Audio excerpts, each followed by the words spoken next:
3 voluntarios. Por el poco de la abuela. Ya. Sí.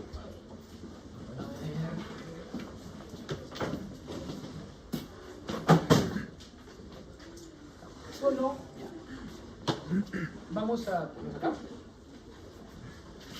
Miren la pantalla. No pueden ver, acérquense. Le voy a dar una recorrida, simplemente, a ver si se pueden.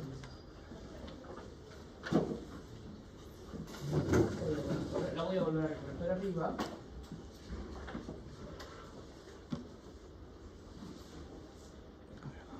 Ahora voy a poner más grande. Ahí vamos.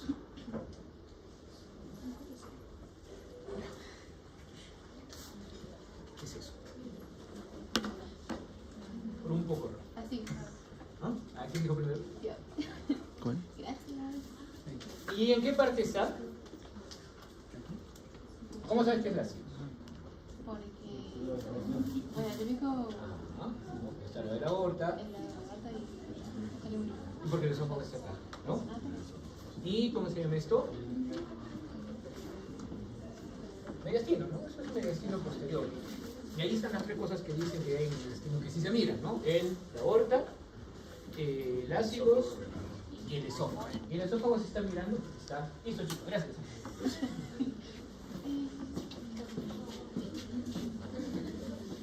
Ah, claro. Va a invitar a los que te aplauden, así que. Aplausos, chicos. Un puñado que me invito. Van a encontrar en internet un montón de imágenes, pero lo importante es que tengan una idea, un correlato de lo que era la anatomía, de lo que es la anatomía, porque si no va a ser un poco complicado que puedan al final interiorizar. Entonces, vamos a hacer algo diferente que lo parecido. Si yo hago esto,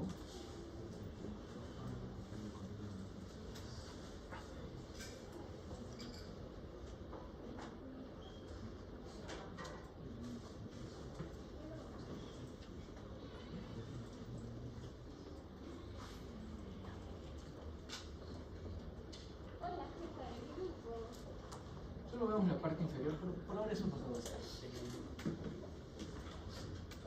Nosotros tenemos que saber algo de la anatomía normal. Entonces eso incluye, por ejemplo, ver pues, las ácidos que están.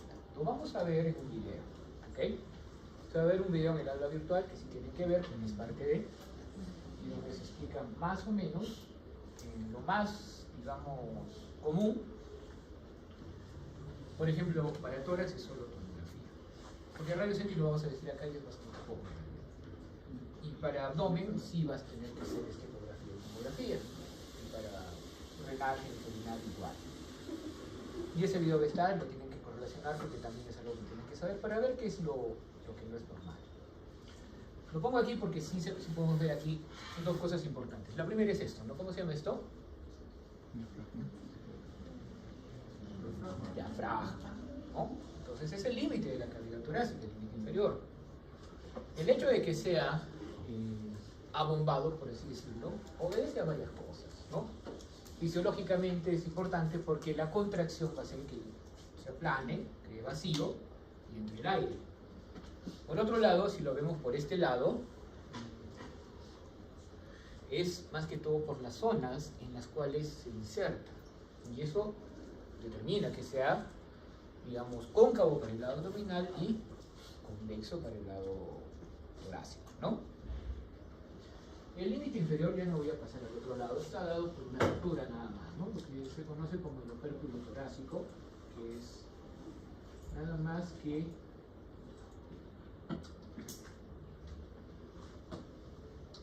un hueco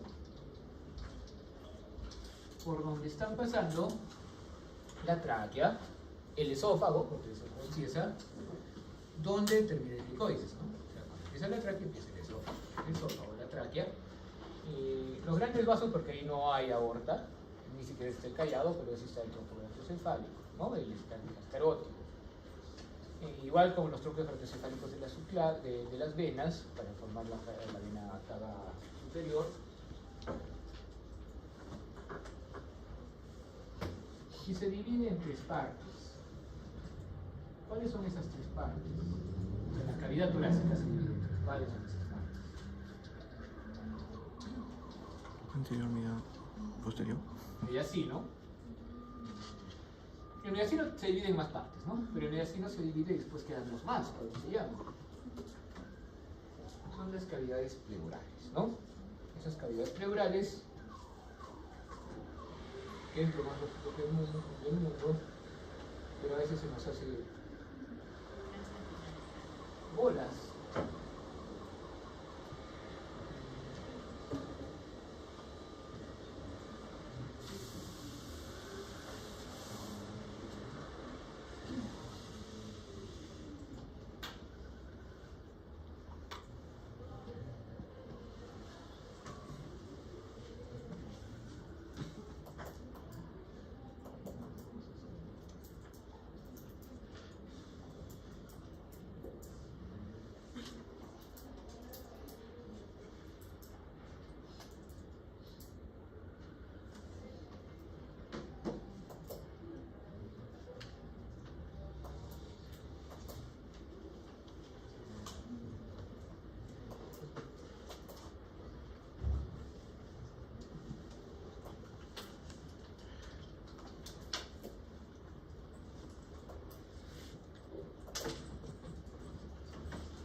Les decía, tenemos el mediastino, pero también tenemos las cavidades pleurales, las cuales están ocupadas por los pulmones, ¿no?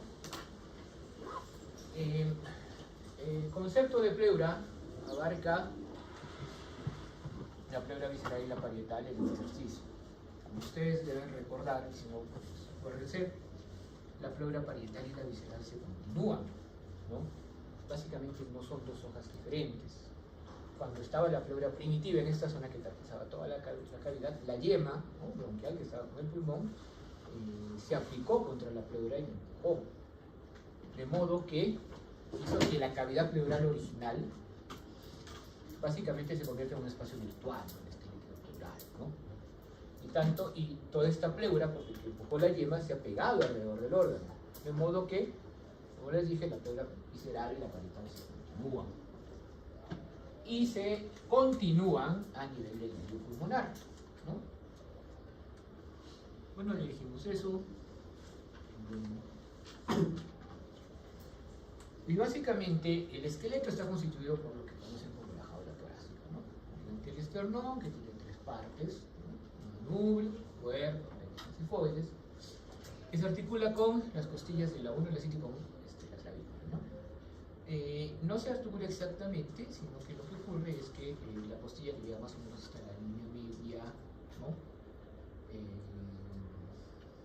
anterior clavicular, un poco más, termina y se continúa con un cartílago. Y este cartílago que estamos viendo se une a cada costilla solo hasta el nivel de la 7ª costilla. La 8ª, la 9ª y la 10ª se unen a través de un cartílago común, como pueden ver, ¿no? Y generalmente se les conoce como las costillas falsas. Siendo la 11 y la 12, que no estamos viendo acá porque no llegan hasta esta zona, las costillas flotantes, ¿no? Y en la parte posterior, las 12 vértebras torácicas, y con saber que son 12 que son torácicas me basta, porque no estamos acá para ver que las apófisis transversas y nada. Lo único que me interesa sí es que recuerden que hay apófisis, ¿no?, que son las que están en la parte central y que las más largas, por así decirlo, son las torácicas, ¿no? Las lumbares también existen, pero no son largas, son cortas, pero sí son más gruesas o anchas. Continuar, y esta es una idea de lo que viene a ser justamente el mediastino, que como lo vieron por ahí, se divide en mediastino superior y en... Nadie habla de mediastino inferior, ¿no? pero sí de 3 espacios, que son el mediastino anterior, el medio y el posterior. Aquí está el mediastino superior. El mediastino superior comienza en la raíz de los grandes vasos, donde generalmente también se inserta el pericardio y se continúa también, porque lo que le pasa a la pleura también le pasa a la pericardio, ¿no? Con la diferencia de que este no es el pericardio parietal, ¿no? O seroso, que se llama en este caso. Este es el pericardio fibroso. Y dentro está aplicado el parietal, que debería ser el seroso, y el epicardio, que debe ser el visceral, está aplicado contra el músculo cardíaco. Y para arriba tenemos básicamente grasa, linfáticos que siempre hay, y el timo cuando somos niños. Ahora es más grasa, aunque a veces conserva la forma del timo, ¿no? Y después los grandes vasos que podemos ver ahí. Uno de ellos, la cava superior, ¿no? Formada por los 2 troncos brachiocefálicos, los cuales en este caso reciben la tiroidea inferior, la yugular interna, la subclavia, y lo mismo acá, con la excepción de que acá también reciben la vena intercostal superior izquierda. Acá la vena intercostal superior derecha generalmente termina en la ácidos, y la ácidos terminamos en este nivel, ¿no? En el callado de la ácidos. Después tenemos la aorta, que estamos viendo, y sus ramas, que básicamente son un tronco, ¿no? Para el lado derecho, brachiocefálico para la subclavia y la carótida, y las 2 arterias que nacen independientemente del callado. ¿Y qué más? Si no estamos viendo acá solo por partecita, la arteria pulmonar. ¿Qué otra cosa tenemos en el intestino superior? Los bronquios, ¿no? No lo estamos viendo ahorita, pero estamos viendo cómo están entrando en la zona, en esta zona, ¿no? La tráquea se divide, y esta división se conoce como la carina. Y salen 2 bronquios principales, un derecho y un izquierdo, que después se dividen en bronquios secundarios, ¿no? Generalmente suele entrar el bronquio principal o ya algunas divisiones en esta zona que se conoce como el ilion, ¿no? En la cual vamos a encontrar la entrada de los bronquios, de las arterias pulmonares, de las venas pulmonares o las salidas de las venas pulmonares y de la arteria bronquial, porque las arterias pulmonares no tienen sangre oxigenada, ¿no? Y la conformación arquitectónica del pulmón hace que, a pesar de que la sangre venosa ya esté oxigenada, no se va a poder perfundir. Entonces necesitamos arterias bronquiales, ramas de la aorta que están acá, ¿no? Junto con ramos nerviosos del neumogástrico. Entonces, cada vez que se divide el bronquio, se va llevando una ramificación de las arterias bronquiales, de las arterias pulmonares y de los ramos o los ramos nerviosos del neumogástrico, tanto en el pulmón derecho como en el pulmón izquierdo. Hasta ahí lo básico que debemos recordar. Entonces, hay hueso, hay músculos que, bueno, no los vamos a mencionar ahorita, pero que no viene el caso. Están los pulmones y lo que contiene el mediastino. ¿Qué contiene el mediastino anterior? Grasa, básicamente, ¿no? Y una cantidad muy pequeña de grasa y a veces pesos. ¿Qué contiene el mediastino medio? El corazón. ¿Qué contiene el mediastino posterior? Ahí ya hemos visto, ¿no? La aorta descendente, la cibos, el esófago, los nervios que obviamente no se ven, y ya. Entonces, esas son las cosas que podemos ver, y en una radiografía todo se superpone, ya lo sabemos, pero esa superposición debe ser controlada, por así decirlo. ¿A qué me refiero? Dependiendo de la energía que tenga el rayo, vamos a tener una placa, ya saben, más dura, más blanda. Los pulmones tienen una claridad normal, pero esa claridad normal puede ser mayor o menor. Y lo peor de todo es que esta claridad puede ser mayor o menor dependiendo de la cantidad de energía que cae. Y semiológicamente, la claridad del pulmón también es un signo de varias cosas, incluso a nivel general, a nivel difuso. Por ende, lo primero que tengo que ver en una radiografía es que si la cantidad de energía ha logrado una penetración adecuada. No es ni blanda ni dura. Entonces, ¿cómo lo puedo ver? yo tengo que ver la tráquea, ¿ya? Y tengo que notar acá las apófisis espinosas y acá algo de las vértebras, que acá se nota muy tenue. Por ejemplo, esta es una placa angular. Si yo tomo una placa digital, obviamente se va a ver mucho mejor. Y sí, estamos viendo las apófisis espinosas, incluso acá también se pueden ver un poco, logro distinguir los discos intervertebrales y con eso ya tengo una idea de que la penetración es adecuada. Entonces yo puedo evaluar ya el parénquima pulmonar y el intersticio pulmonar de forma adecuada. Pero todo lo demás en esta y en esta también sirve igual de bien. Entonces tengo que ver que esté centrada, que mis apófisis espinosas, las que puedas ver, estén en el centro, que mis dos clavículas tengan la misma orientación y el mismo tamaño o el tamaño más similar posible, ¿no? La placa se debe tomar en inspiración por defecto. Por ende, yo debo ver una buena cantidad de espacios intercostales, 6 o 7. 1, 2, 3, 4, 5, 6, 7. Listo, 7 espacios, perfecto. Es una placa con una buena inspiración. Si se dan cuenta, ¿con quién se articula la clavícula? Aparte del esternón, que ahí lo pueden ver. El acromion es parte de la escápula. Miren dónde está la escápula. No se nota así, no se nota porque es analógico, pero acá sí se va a notar. ¿Ven dónde está la escápula? ¿No? Entonces, la posición es así. Yo quiero evaluar más parénquima que vértebras. Entonces, ¿qué tengo que hacer? Si se acuerdan, lo que decíamos, que las imágenes se ven mejor cuando están más cerca al receptor. Entonces, en mi plaquita, yo me tengo que apoyar en mi plaquita, o bueno, el paciente tiene que apoyarse en la placa y hacer esto, ¿no? Y encima tomar aire.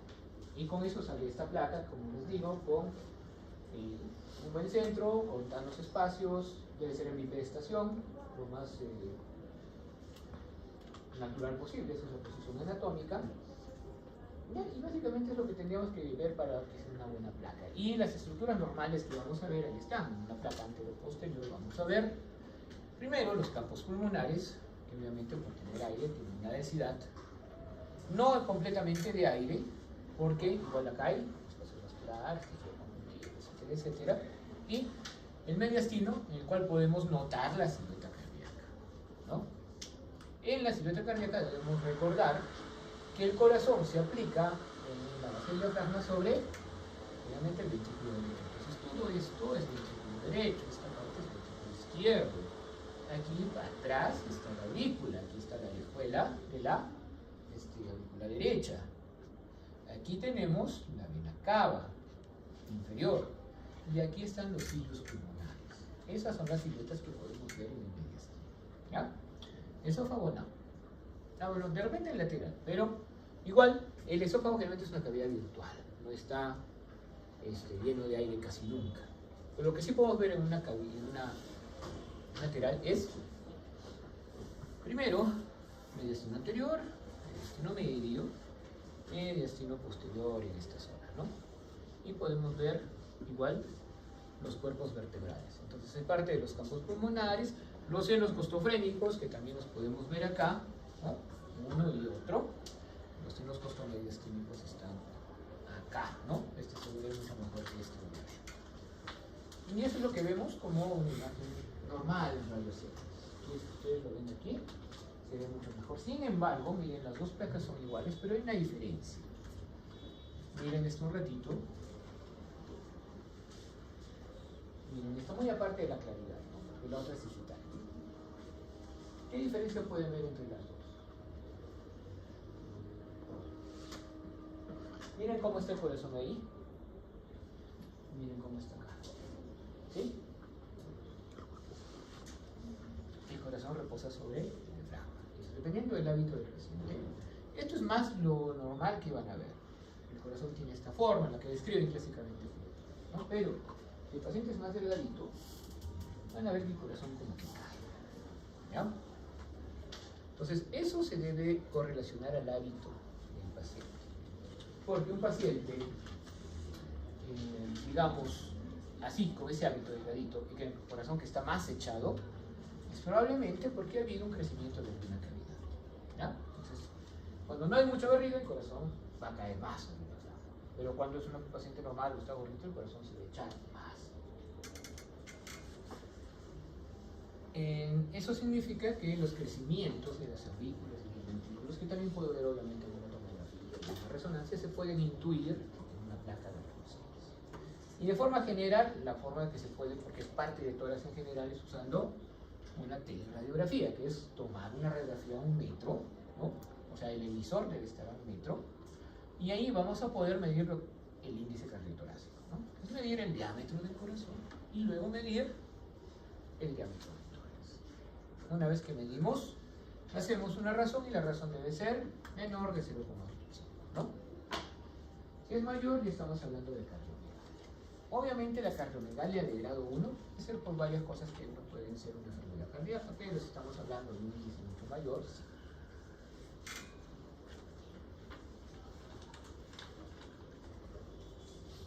Como en el caso de la izquierda. Sin embargo, esto podríamos aceptar que es normal. ¿Por qué? Porque es un neonato. Entonces, en neonatos y en infantes, el tamaño del corazón parece ser más grande. El mediastino se ensancha, ¿por qué? La presencia del intestino. Y por último, puede haber horizontalización de las costillas, porque las costillas deben tener cierta curva, no deben ser tan horizontales. Si se horizontalizan es hiperinsuflación, pero en el caso de los neonatos no, eso es normal, ¿ya? Entonces, básicamente, si vamos a hablar de tórax, en esta parte vamos a hablar del espacio de los pulmones. Y los pulmones tienen un espacio conocido como la vía aérea, que es un espacio muerto, ¿no? No participa del intercambio, se acuerdan del volumen corriente, etcétera, etcétera. Entonces, a ese volumen residual, ¿no? Que siempre existe, que es el litro, no participa del intercambio. Y después tiene ya la zona que sí participa, ¿no? Y tenemos entonces un espacio aéreo, dado por las vías, que son la tráquea, los bronquios y los bronquios lobales. Ya dentro del parénquima encontramos bronquios segmentarios. Y después los bronquios segmentarios se dividen en varios bronquios subsegmentarios que se dividen después en bronquios propiamente dicho y después en bronquiolos, ¿no? Los bronquiolos se dividen 5 o 6 veces y terminan siendo bronquiolos terminales.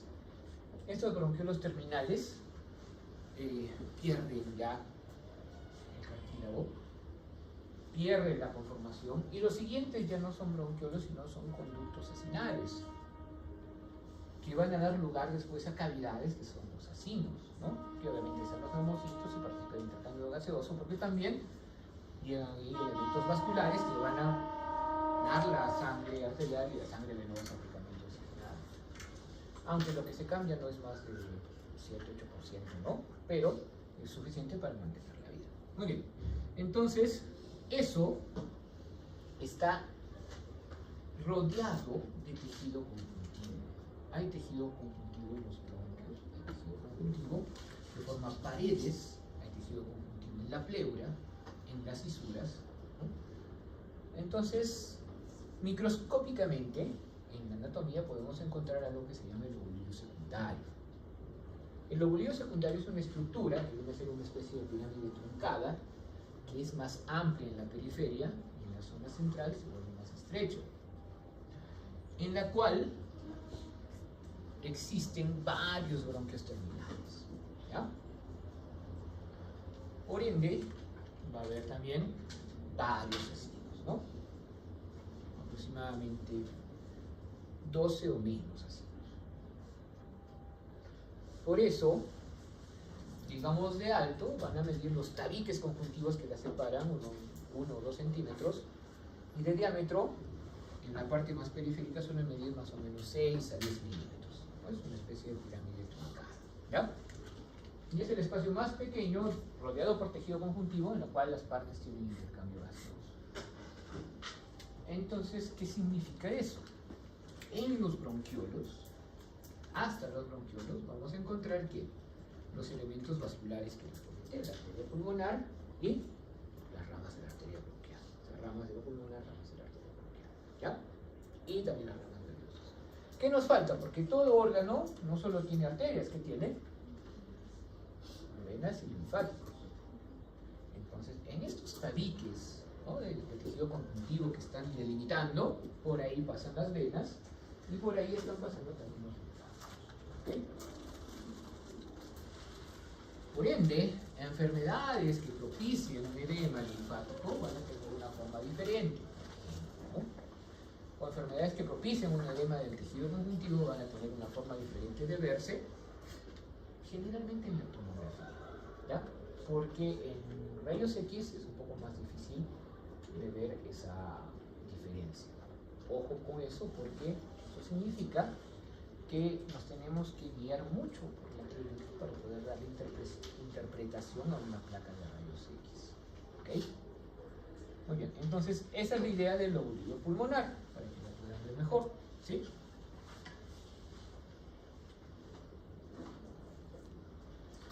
Y en cuanto al mediastino ya dijimos, eso sí necesito que lo recuerden. Esto sería entonces... Ya estamos acá. ¿Qué es esto? El callado de la ¿verdad? Esto. A esta altura están los cilios pulmonares. Muy bien. Y aquí está detrás la aurícula izquierda, acá. Ventrículo izquierdo en esta zona está el borde, ¿no? Todo esto. Esto es ventrículo derecho. Esto, obviamente, es parte de la aurícula. Y esto que ven acá, que ven que no cae así, ¿no? Está cayendo así, es porque ha tomado a la vena cava inferior, ¿ya? Puede que en algún momento veamos que esto se pasa para que esto esté bien, pero esto es la vena cava inferior, ¿ya? Entonces, los elementos más resaltantes del mediastino, junto con la tráquea que están viendo ahí, junto con los dos bronquios que se están dividiendo, son los elementos más resaltantes. ¿Se notan bien las apófisis espinosas? No, la verdad que no. Esta plaquita, si bien es cierto, vemos el distinto, tiene demasiado elemento vascular. Se ve demasiado. Entonces, aquí es un poquito blanco. Pero aún así no sirve para identificar el distinto, ¿ya? La enfermedad del espacio aéreo, entonces, que la vamos a ver un poquito mejor después, cuando hablemos de un caso más. Pues es una enfermedad propia de esta zona que les he comentado, ¿no? Creo que lo más saltante de esa enfermedad es la consolidación, ¿no? Opalescencias nodulares, confluentes, que suelen confluir, que están mal delimitadas por la naturaleza de su enfermedad, y que eso es muy importante, ¿no?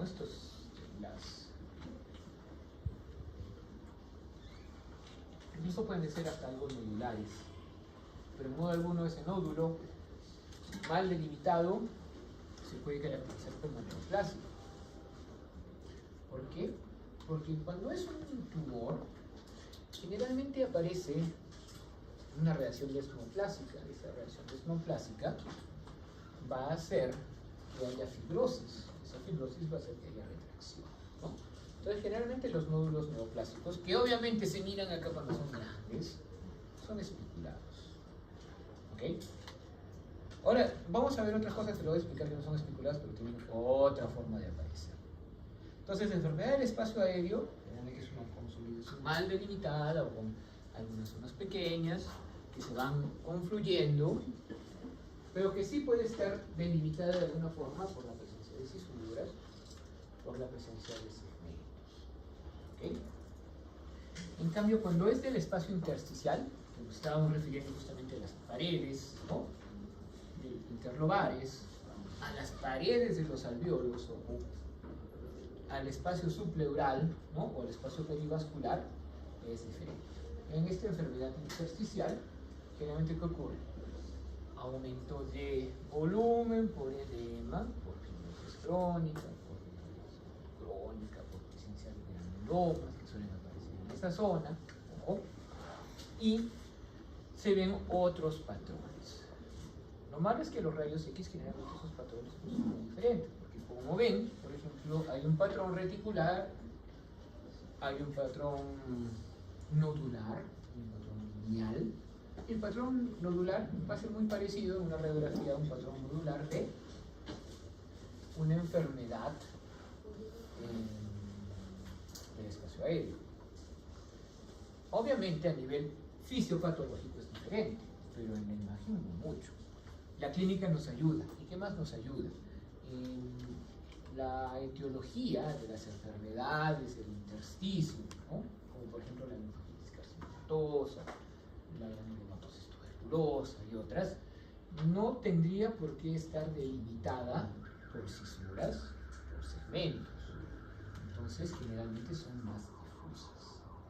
Segundo, son propias de elementos pequeños. Entonces, si tengo una muy buena placa de rayos X, aunque eso se ve más en la tomografía, me voy a dar cuenta que no es tanto un nódulo mal delimitado, sino varios nódulos que están haciendo conjunción. Con eso, ¿qué les quiero decir? Para ya hacer un diagnóstico muy diferencial, sí es necesario tomar una placa o una tomografía, ¿sí? Pero lo que vamos a ver en el día a día probablemente no va a ser. Así que a eso nos vamos a abocar ahorita. Sin embargo, para terminar, espacios intersticiales, le dijimos que son estos espacios, y estas cositas miden muy poco.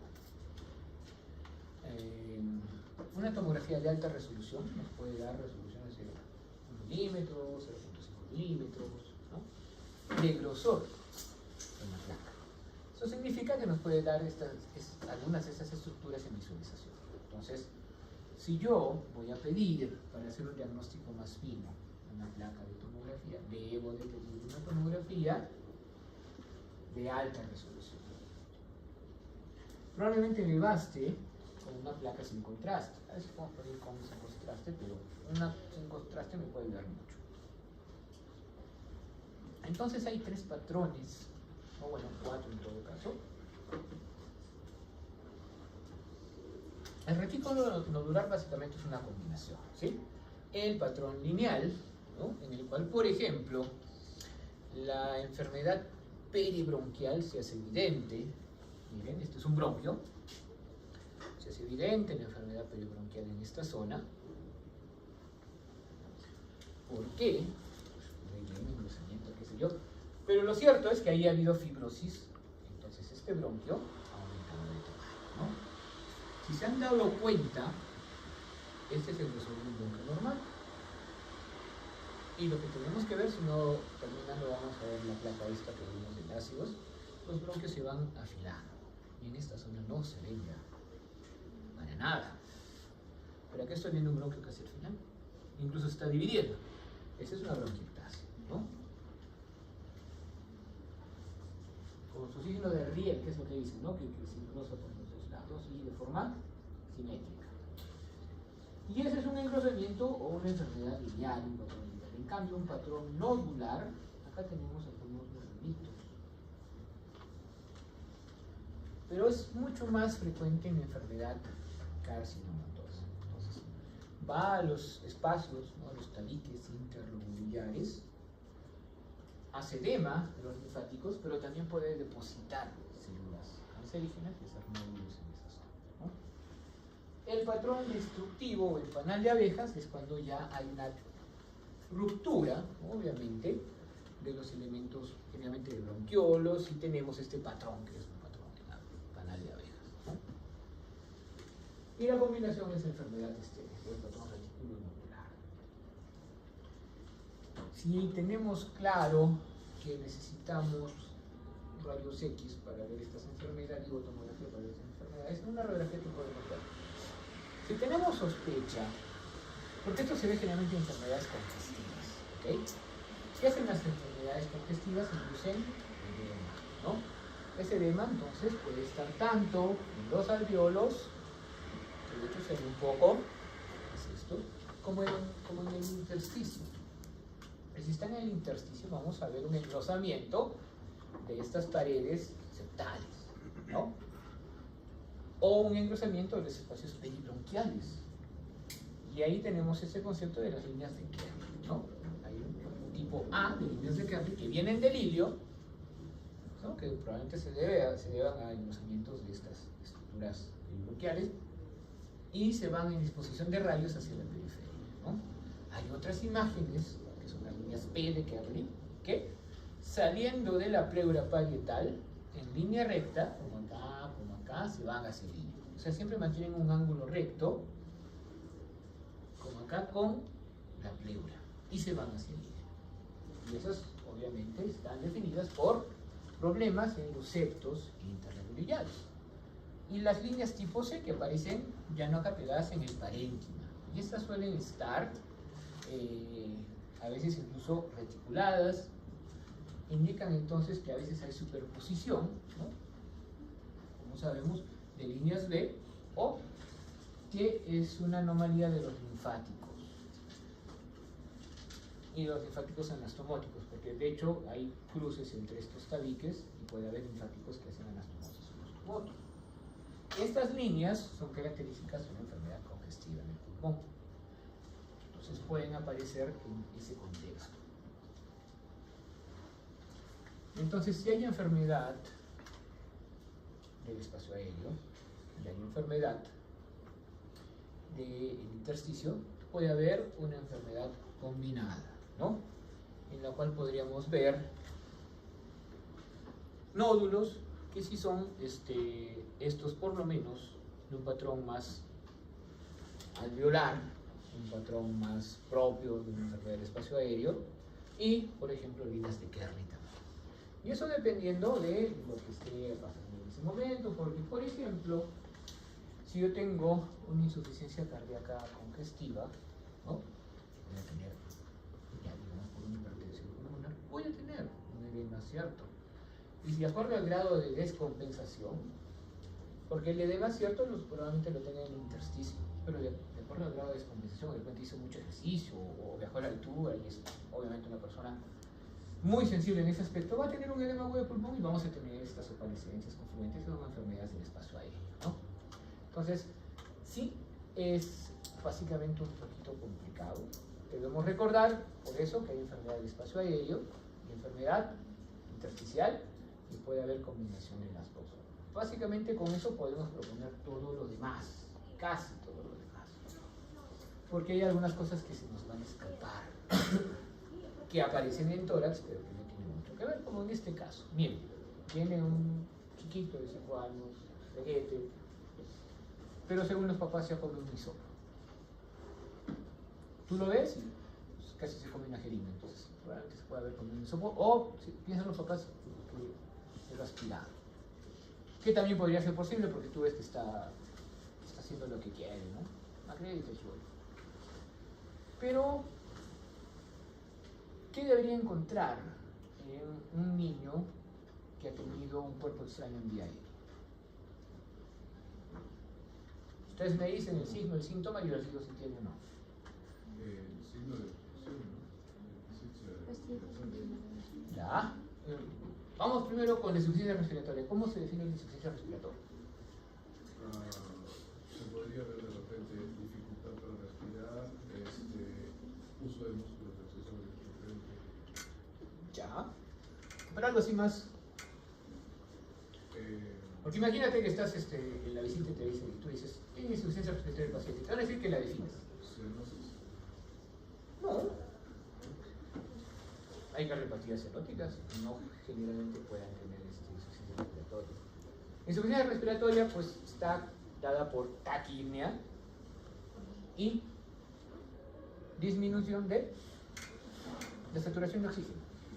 Esos dos criterios te definen insuficiencia respiratoria, ¿no? Tanto aguda como crónica. Entonces, sí, ya podría tener taquipnea, pero no tiene. Y su FIO2 está 95. 97, sí que nos gusta por un lado, respiratorio. Entonces, no.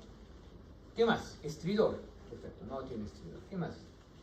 Dentro de todo eso, pues yo lo relacionaría más a una enfermedad pulmonar, digamos, o infecciosa, viral, lo que quieran, que produce inflamación, ¿no? El uso de músculos accesorios, gaseosas.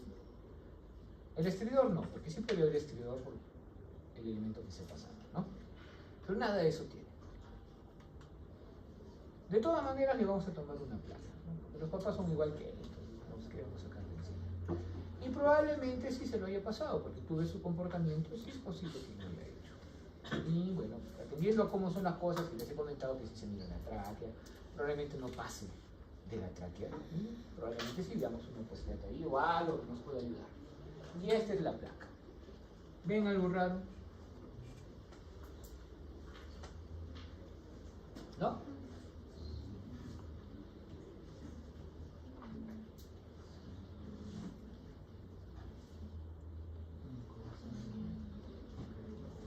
Acá ven algo raro, acá sí es más notorio. ¿Se puede ver eso? ¿Qué? ¿Puede ver? ¿Este? No, realmente. ¿Este? No. ¿Cuál? ¿Acá? O sea, usted dijo que en la mayoría de casos no se suele ver el esófago. Claro. Allí yo veo la tráquea y también veo el esófago. ¿Me refieres a este? Ahí está la tráquea y después. Ah, ya. No, esas son unas líneas pulmonares, por si acaso. No son la tráquea y el esófago.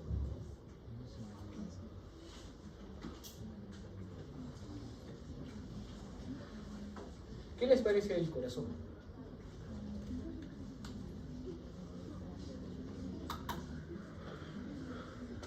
Tiene. ¿Cómo se dice cuando es grande? Cardiomegalia. Cardiomegalia. Es un niño. Acá no ven nada raro, ¿no? Para irme. Ya. ¿Qué estamos viendo acá? No es la columna, es acá, ¿no? Miren, acá están las apófisis. ¿No?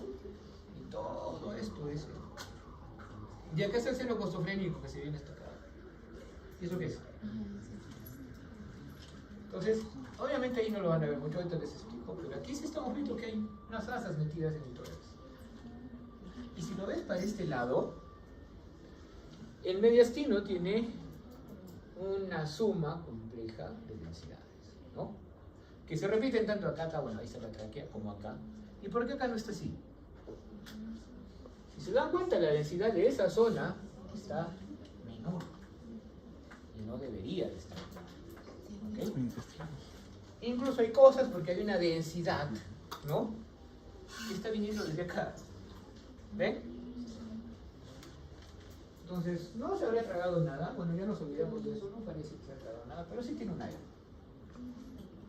Y es una hernia diafragmática, que en este caso es una orquesta anterior, ¿no? Porque le estamos viendo antes del corazón. Podría ser posterior, ¿no?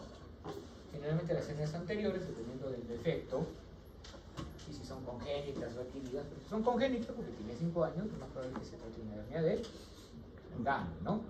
Si fuera posterior, una hernia de Bocalé.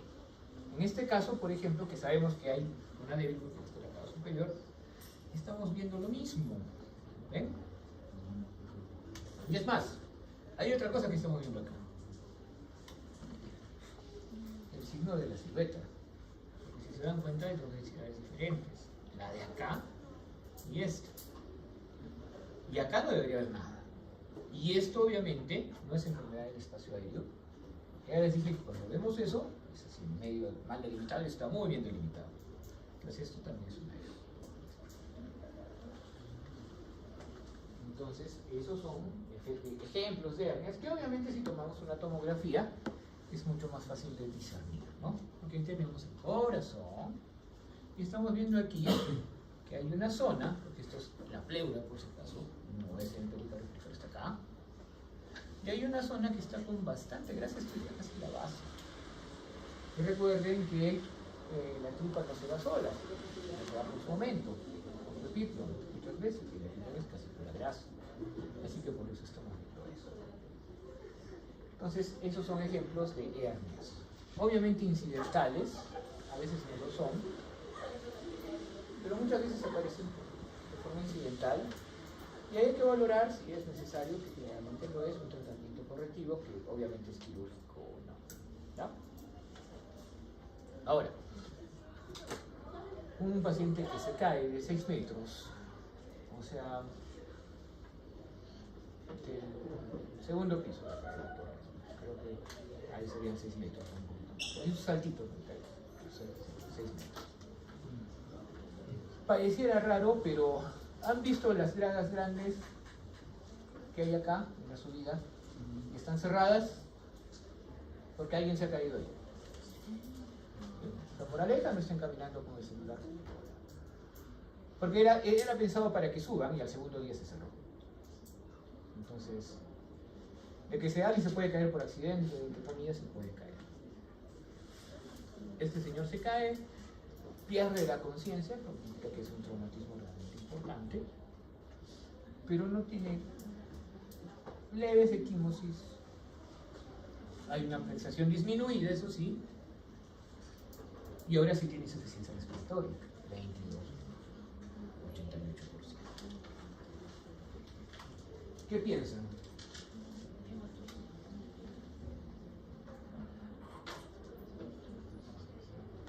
¿Está bien? ¿Está mal? ¿Qué deberíamos hacer?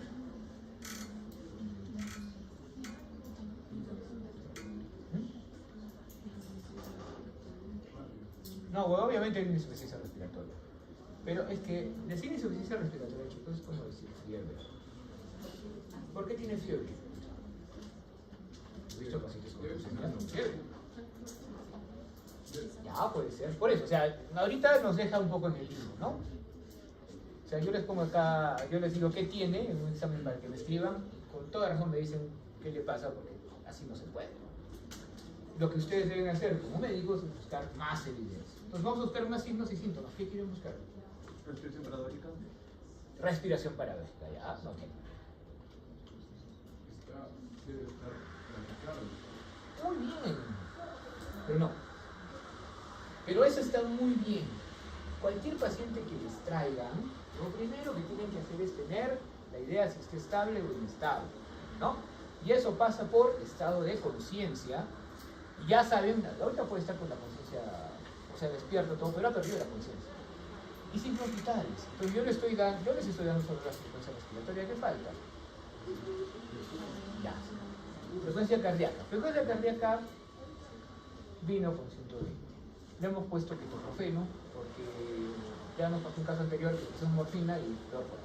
Obviamente, no le pusimos. Han puesto desketoprofeno, está feliz de la vida y ahora está con 70 de frecuencia. ¿Ya? Está bien por ahí. ¿Qué más? Presión arterial. Mira, presión arterial 110/70. ¿Hemos excluido algo? La frecuencia respiratoria. No, claro, o sea, sigue teniendo insuficiencia respiratoria. Pero ya tenemos 4 signos. ¿Alguien ha pensado en hemorragia?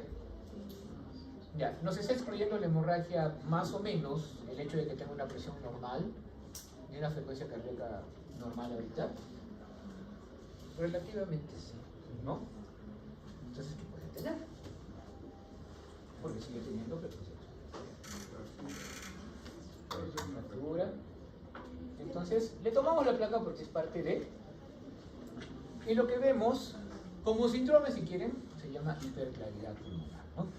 Estamos viendo que hay una claridad pulmonar muy diferente al lado izquierdo al lado derecho. Acá vemos la trama bronquial y acá no vemos. Y sí, tienes razón, porque acá hay una telectasia.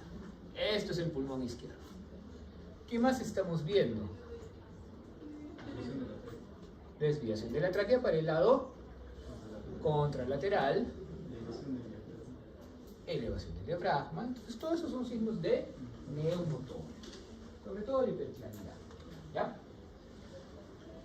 Hasta puede haber horizontalización de las costillas, cosa que no hay. Entonces, lo que ha pasado es que debe tener alguna lesión por ahí que ha provocado el neumotórax. No lo vemos muy bien, pero de repente sí ha tenido una pequeña fractura que ha provocado el neumotórax.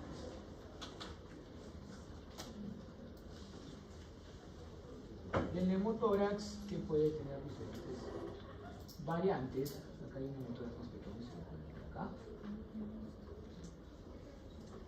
Pero siempre hay la idea de la claridad disminuida.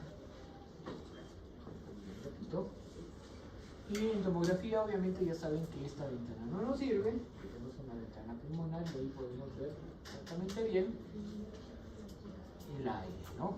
En este caso, este no es un neumotórax provocado por un traumatismo, sino que también aquí estamos viendo las conocidas como bulas, ¿ya?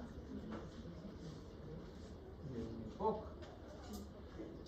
Entonces, si se rompe una bula, provocamos un neumotórax.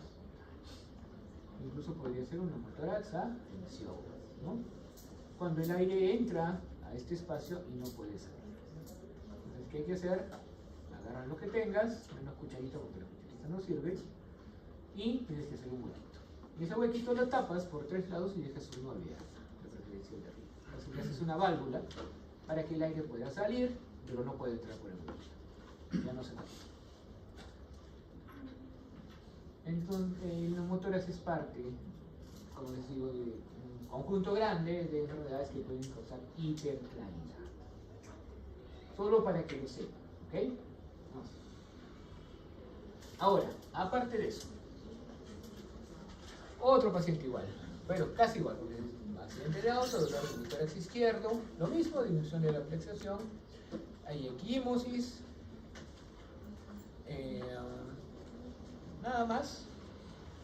¿Qué otras cosas quisiéramos saber?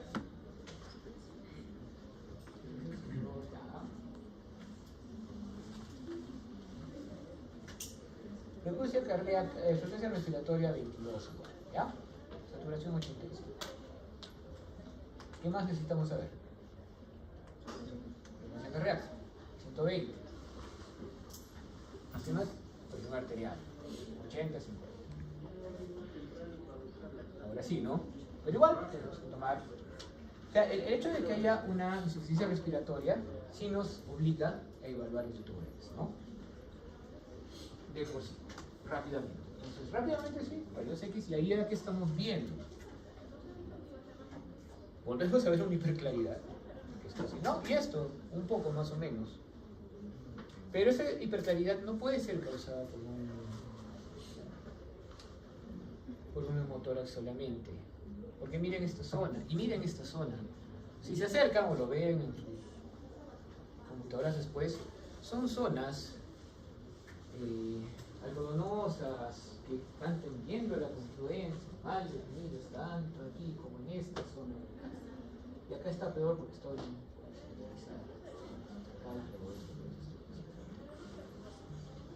Entonces, eso sí es un neumotórax, ¿ya?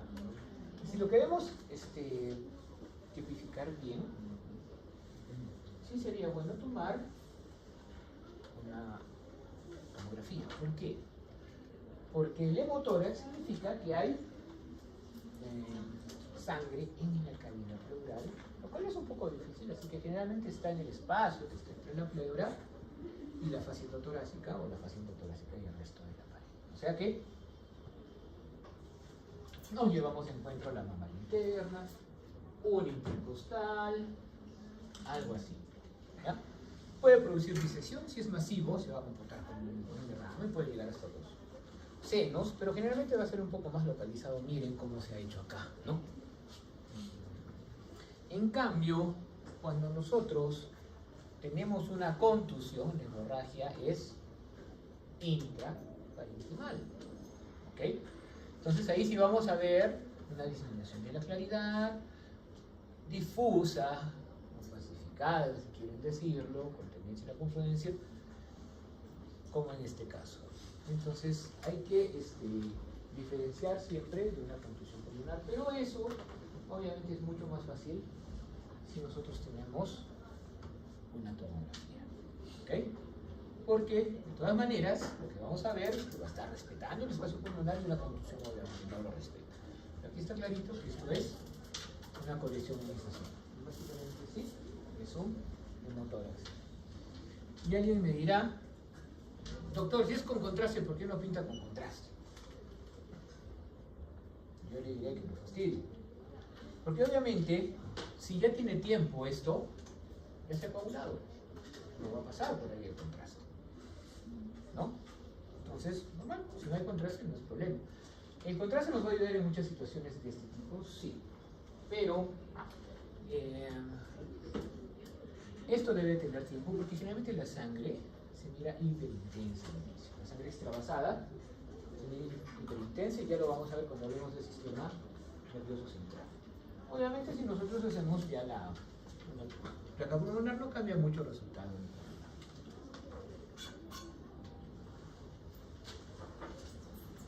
¿Qué encuentran en esta plaquita? Lo mismo, otro que se cayó.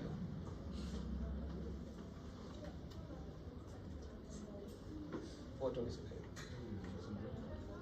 Pero ya hemos hablado de placas, ya han visto las que están viendo.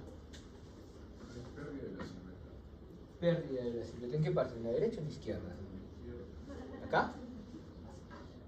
Sí, estamos viendo acá un aumento de la fractura. Pero si se dan cuenta, no solo es eso, sino que está viendo, permítanme, una desviación del mediastino para este lado. ¿Sí? No está central. ¿Qué más están viendo? ¿Acá? Acá. Ya. ¿Qué más están viendo?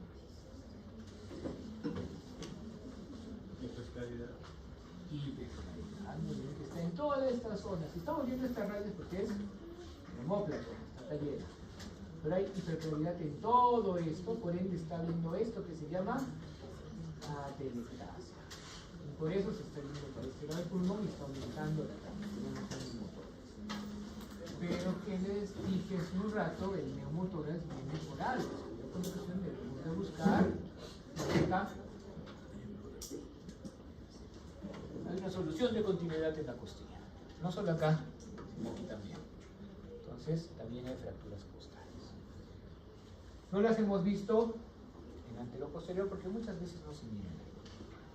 A veces es necesario tomar otras, como las placas oblicuas. Y también recordar que yo puedo optimizar la energía para ver una cosa u otra. ¿Se acuerdan que usamos ventanas en tomografía? Acá puedo optimizar un poquito para ver algo mejor, ¿no? Entonces, hay que optimizar un poco para ver la pared costal. Ahí se van a ver mejor. Y obviamente eso solo lo voy a hacer si hay clínica. Entonces es importante que recordemos que una fractura costal tiene dolor, disminución de la expulsión porque duele respirar, puede estar asociada a equimosis, sangrado, etc. Eso es un indicativo. Crujido si es que se deja tocar porque realmente es muy exquisito el dolor.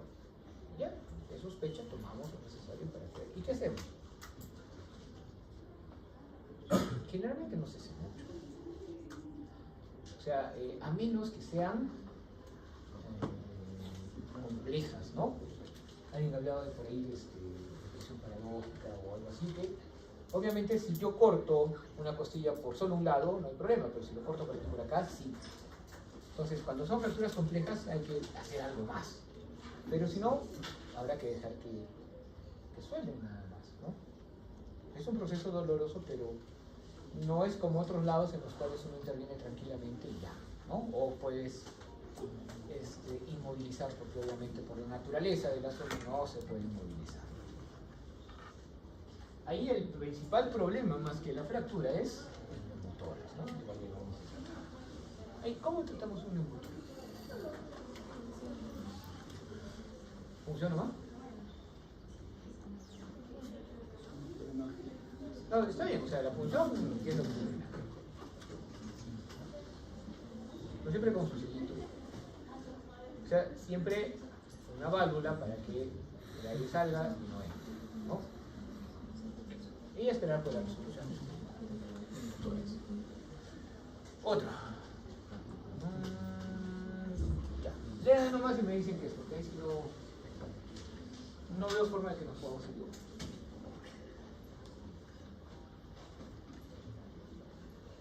O sí, si no, sorpréndanme.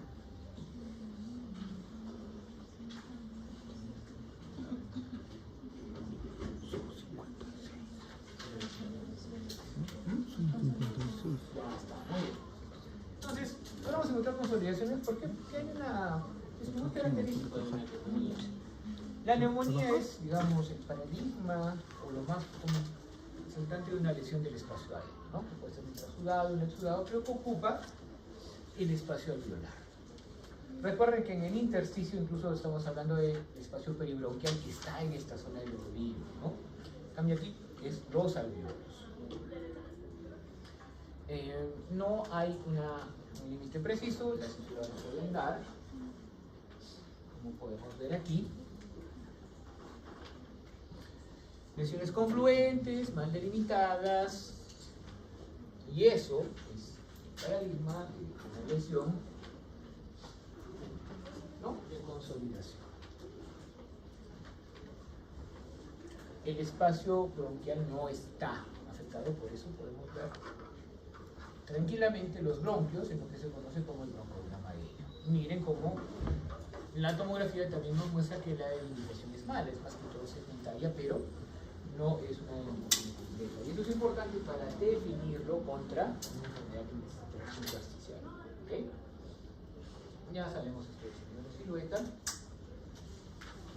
Aquí es diferente, miran opacidades difusas con cavitaciones, y a veces eso nos puede decir que esta es una neumonía que no es por neumonía, ¿no? Las neumonías básicamente las vamos a dividir en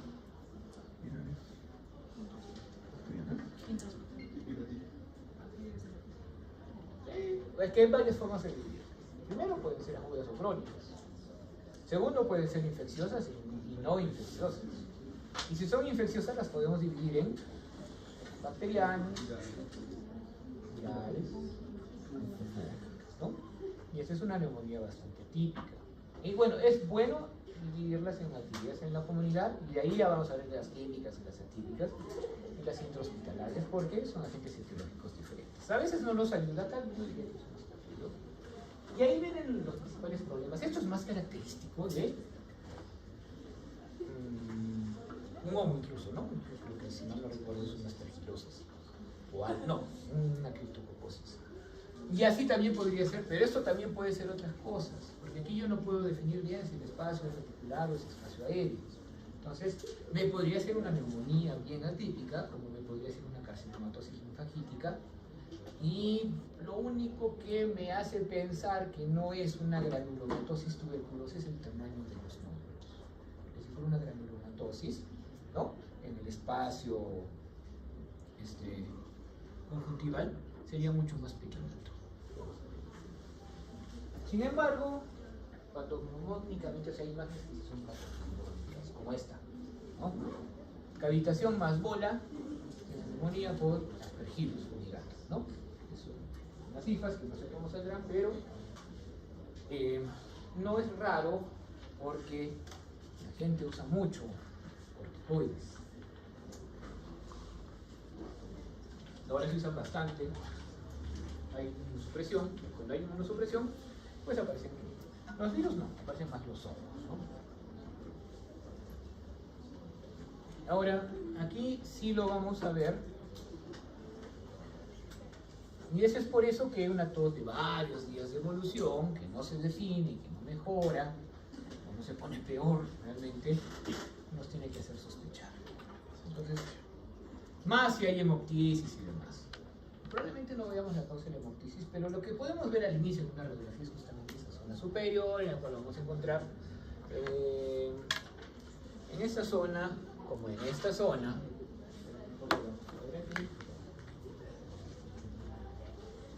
aquí, ¿no? En el anterior estábamos viendo el complejo de Von, y aquí estamos viendo una reactivación, digamos, una infección, justamente por tuberculosis. Sin embargo, la tuberculosis, como ustedes saben, también es una de las grandes imitadoras, porque no solo en pulmón, sino en otros lados pueden causar un montón de cosas. Varias veces que han dicho, no, esto sí es un carcinomatosa, algunas cuantas, ¿no?, de un tumor y básicamente de una tuberculosis peritoneal. Y algunas veces me ha tocado ver un tumor que este es un seminoma, vamos a operarlo, sacan de la un tuberculoma del testículo. Entonces, y eso es a lo que yo me refería cuando hablamos de tuberculosis miliar, ¿ya? Básicamente no es más de reticular, los granulomas son pequeños, y uno tiene la impresión de que es una enfermedad difusa, así como lo que hemos visto hace un poco, pero miren el tamaño de los nódulos, son pequeñitos, y eso es lo que la define con respecto a enfermedades alveolares, ¿no? Porque esto no está apareciendo en los alveolos, ¿no? Los granulomas no están apareciendo ahí. Eso también. Un varón que tiene fatiga desde hace mucho tiempo, y esta fatiga progresa lentamente, y ahorita no le permite caminar, ha tenido episodios parecidos, ¿no? Nos hace pensar en que no tenemos más datos, pero si tenemos datos vamos a tener, por ejemplo, una saturación de oxígeno limítrofe de 38. El paciente no está mal, porque no está mal con 88 saturación, porque se ha acostumbrado, ¿no? Esto está hablando de la cronicidad del cuadro. Entonces, incluso personas viejitas con poca motilidad pueden tener 86, 85 de saturación, y está relativamente bien. Entonces, en él habla obviamente de que él se ha acostumbrado a ese ritmo de vida, que no se ha acostumbrado, entonces no le fastidia mientras no salga, por así decirlo, de su zona de confort. Pero ha salido, por eso, ahorita se fatiga. Tiene una insuficiencia respiratoria con grandes esfuerzos. Y eso me habla o de una enfermedad cardíaca o de una enfermedad respiratoria, básicamente, ¿no? Y lo que vemos es un pulmón hiperinsuflado, ¿no? Miren que se ha perdido el abombamiento de los diafragmas, hay un aumento de la trama vascular, un aumento de la fluidez del pulmón, y es una enfermedad obstructiva, ¿no? Son enfermedades que restringen el paso del aire, pero no son reversibles totalmente. Es un proceso irreversible que aumenta con el tiempo. Las dos más comunes, la bronquitis crónica, ¿no? O el enfisema. Y básicamente nos dan dos fenotipos que son el abotagado azul y el soplador rosado, ¿no? El abotagado azul, que es una persona más cefalita azul, y el soplador rosado, que suele ser por el color que tiene, y que son diferentes. Ahí podemos ver una bronquitis crónica y es mucho más de un enfisema que también lo podemos ver en la tomografía. ¿Ya? Vamos a esto mejor. Pero no todas las obstrucciones del paso de aire son irreversibles, ¿no? En este caso, si lo leen, pues está claro el diagnóstico. Pero ¿qué vamos a encontrar que nos pueda ayudar? Generalmente el diagnóstico de un asma no va a tener mucho problema, porque generalmente vienen con antecedentes, ¿no? Y si no, lo van a encontrar en la pediátrica. Y es súbito. ¿Qué otra enfermedad nos podría dar de alguna forma esto?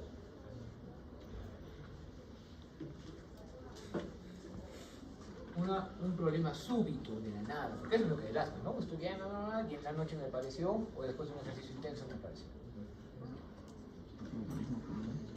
O sea, no es para asustarlos, pero también lo podría ser un tromboembolismo pulmonar, solo que es más severo, ¿ya? Entonces, el asma es totalmente diferente. El asma no es así de severo. La persona, los embolismos pueden ser hasta bien masivos, la persona simplemente ahí queda. En cambio, el asma sí, pues ahí la persona viene con un disconfort, hasta puede tener algo de cianosis, puede tener aumento de las secreciones, pero no se pone así, ¿no? Y eso habla de la reversibilidad del cuadro, porque si uno te encuentra en el momento, entonces sí vamos a encontrar cierta hiperinsuflación, un aumento de la... No hay generalmente claridad, pero sí hay una hiperinsuflación. Entonces si contamos ahí 1, 2, 3, 4, 5, 6, 7, 8 espacios, está un poquito más insuflado de ¿no? Y esa hiperinsuflación no remite totalmente si hacemos una radiografía en inspiración. Eso también es importante de notar, ¿no? Y obviamente si hay hiperinsuflación vemos algo de desintelización de las pastillas y demás. Sin embargo, yo considero que para el asma lo más importante es ver el estado del paciente, ¿no? La idea es que revirtamos ese problema y me imagino que tienen una idea del tratamiento que obviamente se recala fuertemente en antiinflamatorios esteroideos, entre otras cosas, claro, en corticoides, entre otras cosas.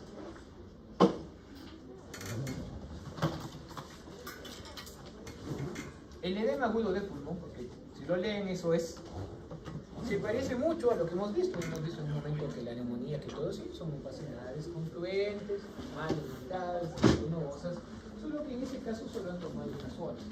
No es lo clásico utilizar el sistema de galas de mariposa, aunque acá todavía lo tiene un poquito, pero esta forma es característica de una enfermedad del espacio aéreo, ¿no? De tipo alveolar, de tipo alveolar.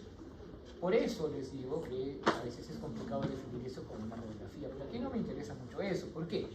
Porque no estoy definiendo el diagnóstico solo con eso, que sí es bastante, o sea, sí va a aparecer en un edema agudo de pulmón, sino que todo el contexto clínico me va a ayudar.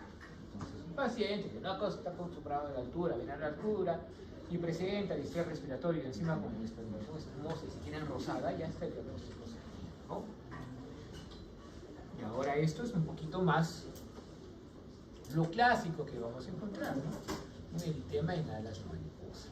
Ahora, en este caso, si mal no recuerdo, lo pongo acá porque acá lo que ha habido es un derrame y una telectasia, producto de que, si mal no recuerdo, una iatrogenia porque el paciente estaba hospitalizado por el edema, ¿no? Pero con resolución del edema, por lo menos. Ahí está la cesura por el caso. Pero ya estaba resuelto el edema, solo que mala suerte, pues que le ha pasado, le escucharon algo, le colocaron el derrame pleural. La idea es que si tenemos que definirlo de alguna forma, o con algún tipo que no siempre es así, generalmente el edema va a aparecer en la zona periliar. Yo generalmente, porque ya me suena anterior que no, pero generalmente aparece en la zona periliar. Y recuerden, ahí nos dice mucho la anamnesis más que otra cosa. Otro caso más, pero antes díganme si ven algo raro aquí. ¿Algo raro se ve? Esto no es raro, por si acaso es lo normal. El espacio. ¿Cuál espacio? El espacio intercostal es muy amplio. ¿Acá? Sí. Sí, hiperinsuflado. Está hiperinsuflado. Pero, ¿cuál es el hábito? Es una señora delgada en realidad.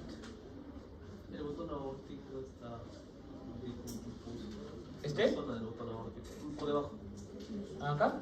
Sí, todo No, está bien que lo hayas notado, pero ese es el botón aórtico. Este no es.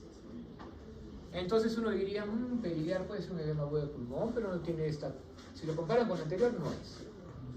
Cuando lo vean en sus computadoras, te van a dar cuenta que hay por aquí unas estrellitas, ¿ya? Unas puntitas, se llaman especulaciones. Y lea, una paciente de 55 años, atiende por hemoptisis y baja de peso. La hemoptisis es reciente, pero ya tiene una baja de peso de 5 kilos, básicamente es casi el 10% de su peso, pues es tan delgada, ¿no? Y sí, lo que estamos encontrando es una opacidad espiculada periliar, que no está en la zona de mediastino, porque miren, el signo de la silueta es negativo, o sea, no está pegada al mediastino posterior, o por lo menos no está al nivel, estaba más atrás, ¿sí? Y acá se repite ese patrón espiculado. Entonces, un nódulo espiculado debe haber tenido desmoplasia, reacción fibrosa, porque no corresponde ahí. Más lo que se está comentando, baja de peso, hemoptisis, es muy sugerente de un cáncer pulmonar. Y esto es mucho más todavía, ¿ya? Entonces, esa es una imagen, y la anterior sí, con suerte, porque no se suele ver, de un tumor pulmonar. Y ni tampoco es mucha suerte porque eso ya está algo avanzado. No es un tumor temprano. Ya dio síntomas y todo. La hemoptisis, ¿qué significa? Que ha tocado algún bronquio, si no, no habría forma de que tenga hemoptisis. Entonces, ya es algo avanzado. Y lo podemos ver aquí, como les estaba diciendo. Lamentablemente, no hay una forma adecuada de hacer un tamizaje. Rayos X, que son poca radiación, pero no son efectivos porque no vamos a encontrar enfermedad temprana. Las tomografías de baja energía pueden serlo, pero vamos a tomar mucha población para eso. Entonces, de todas maneras, el cáncer de pulmón permanece como un problema. Lo más importante es identificar poblaciones de riesgo como fumadores, como mineros, porque la mayor parte de mineros, sobre todo los que no son formales, están muy expuestos a este tipo de cosas, ¿no? Y seguirlas. Muy bien, chicos. Recuerden que el viernes a las 5:30 sanamos todos los pasitos y de ahí lo paso todas las notas, ¿ok?